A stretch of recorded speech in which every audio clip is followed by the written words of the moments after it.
할렐루야, 11월 10일입니다.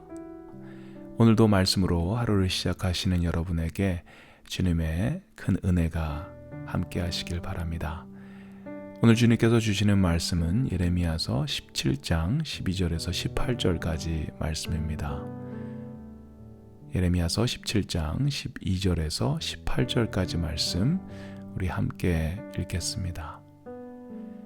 영화로우신 보좌여, 원시부터 높이 계시며 우리의 성소이시며 이스라엘의 소망이신 여호와여, 무릇 주를 버리는 자는 다 수치를 당할 것이라.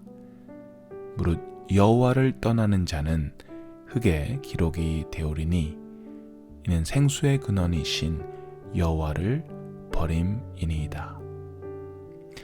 여호와여, 주는 나의 찬송이시오니 나를 고치소서. 그리하시면 내가 낫겠나이다. 나를 구원하소서. 그리하시면 내가 구원을 얻으리이다. 그들이 내게 이르기를 여호와의 말씀이 어디 있느뇨? 이제 임하게 할지어다 하나이다. 나는 목자의 직분에서 물러가지 아니하고 주를 쫓아 싸우며 재앙의 날도 내가 원치 아니하였음을 주께서 아시는 바라.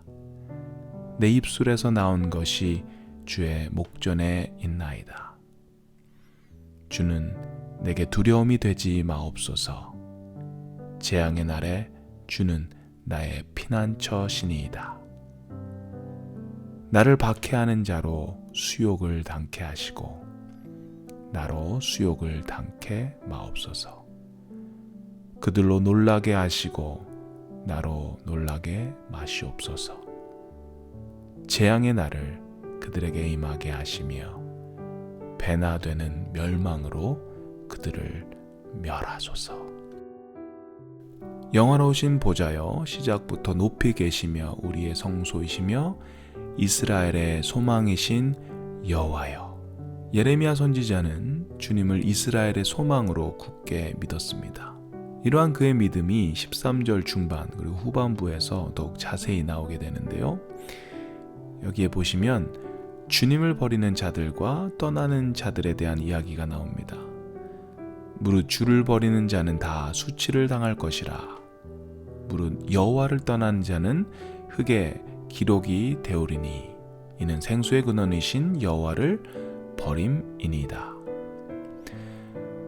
수많은 사람들이 하나님을 버리고 떠났지만 예레미야는 끝까지 주님을 이스라엘의 소망, 그의 삶의 소망으로 믿고 있다는 고백을 하는 것입니다. 그리고 여기서 예레미야는 하나님은 그를 버리고 떠난 사람들에게 분명히 벌을 내리시는 심판의 하나님이심을 분명히 이야기하고 있습니다. 하나님을 버리고 떠난 사람들에게 어떤 일이 일어나죠? 주님을 버리는 자는 수치를 당할 것이고 여호와를 떠나는 자는 흙에 기록이 된다고 합니다. 흙에 기록이 되는 것을 세번역 성경에서는 땅바닥에 쓴 이름처럼 지워지고 맙니다 라고 기록하고 있습니다. 땅에 쓴 이름처럼 바람 한 번만 불면 사라질 만큼 쉽게 없애버리신다는 그런 말씀이죠. 이런 재앙의 경고를 하는 이유는 이 백성들이 생수의 근원이신 여호와를 버린 이유에서입니다. 하나님은 사랑의 하나님, 용서의 하나님이시기도 하지만 정의와 공평의 하나님이시기도 합니다. 하나님의 뜻을 어기는, 무시하는 그런 백성들을 하나님께서는 심판하시는 분이십니다. 이 심판은 결국 바벨론에 의해 역사적으로 실현되었습니다. 사랑하는 여러분, 오늘 예레미야 선지자를 통해 저희에게 주시는 말씀은 먼저 오직 주님만이 우리의 소망 되시고 오직 주님만이 생수의 근원이 되신다는 것입니다. 하나님 외에 다른 것이 저희의 소망이 될 수 없습니다. 주님 외에 다른 것이 저희의 생수의 근원이 될 수 없습니다. 저희의 소망이 오직 주님이 되시고 그분이 저희의 생수의 근원임을 믿을 수 있는 저와 여러분 되기를 주님의 이름으로 축원드립니다. 예레미야 선지자는 하나님만이 참 소망과 생수의 근원 되심을 믿고 주님께 간구합니다. 24절 말씀 보겠습니다. 여호와여, 주는 나의 찬송이시오니 나를 고치소서. 그리하시면 내가 낫겠나이다. 나를 구원하소서. 그리하시면 내가 구원을 얻으리이다. 아주 직설적으로 주님께 간구하는 모습을 보게 됩니다. 나를 고치소서. 그리하시면 내가 낫겠나이다. 나를 구원하소서.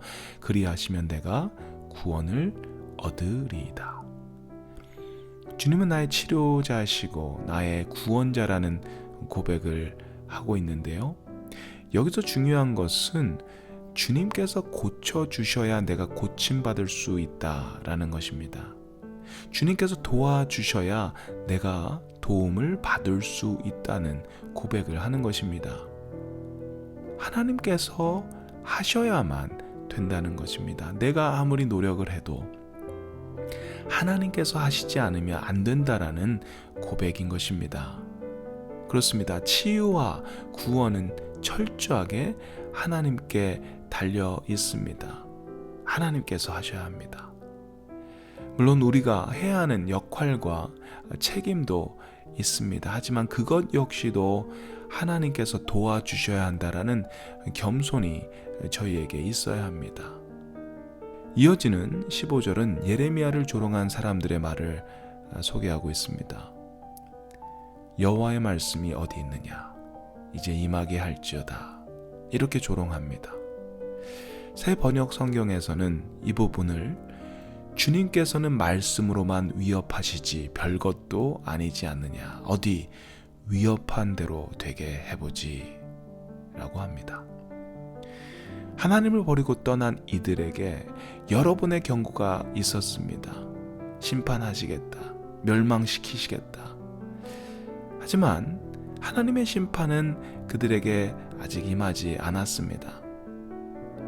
그들에게는 경고만 하셨지 아직까지는 실제로 벌을 내리지는 않으셨던 것입니다.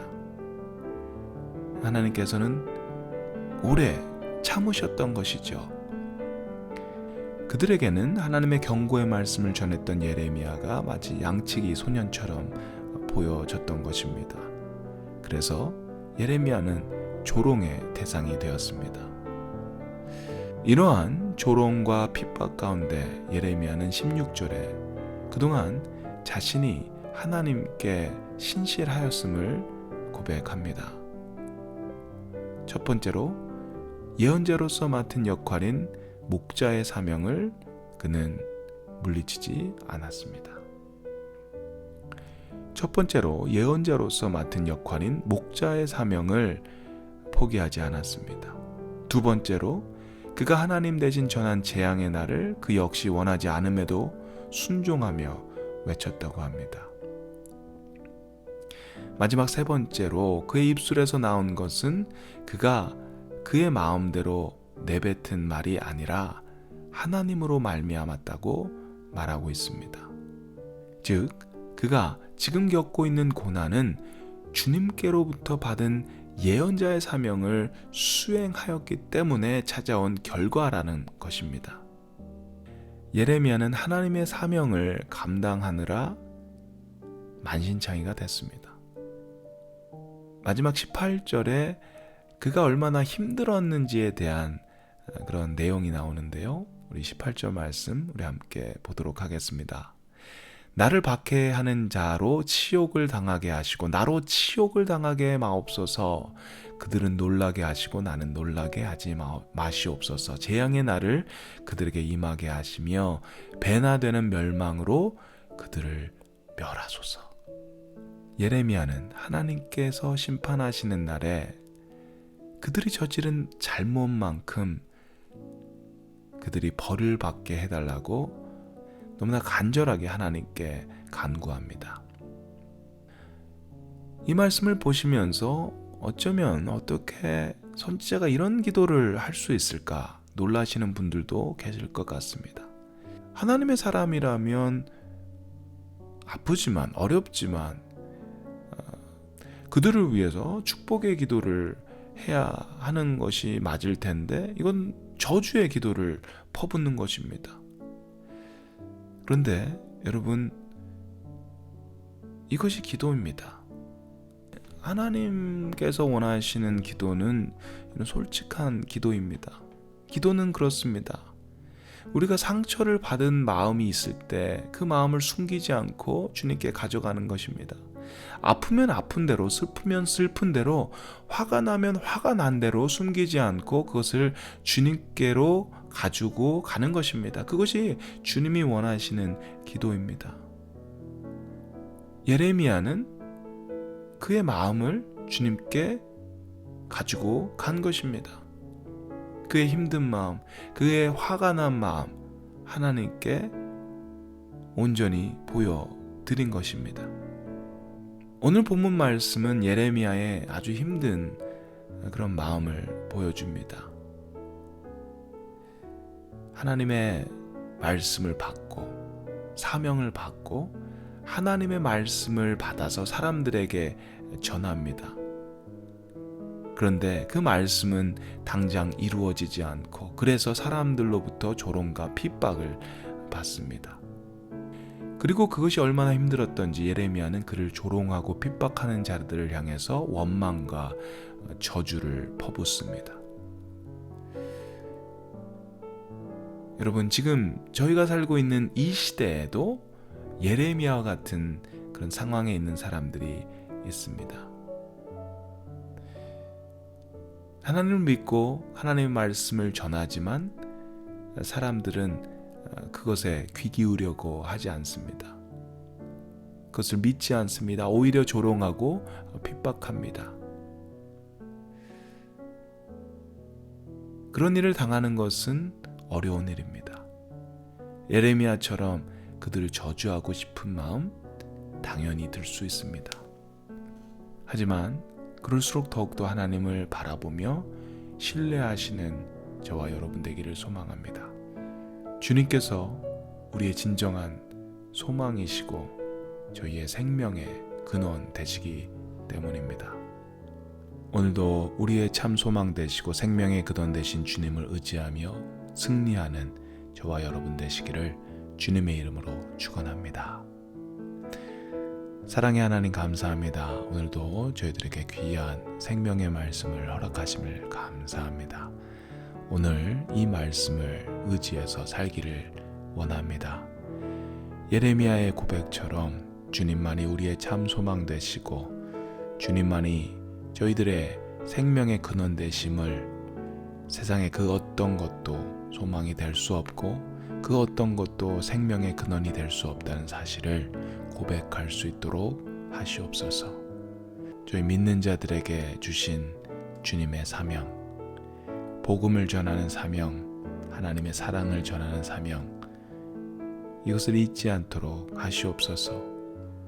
때론 어렵고 힘든 시간들이 찾아오겠지만 그까지 주님께서 주신 이 사명을 포기하지 않는 저희들 되게 도와주시옵소서. 어려울 때에, 힘들 때에, 세상 모든 사람들이 주님을 버리고 떠나더라도 그까지 주님을 믿겠다라는 이 믿음, 소망을 놓지 않는 저희 모두가 되게 도와주시옵소서.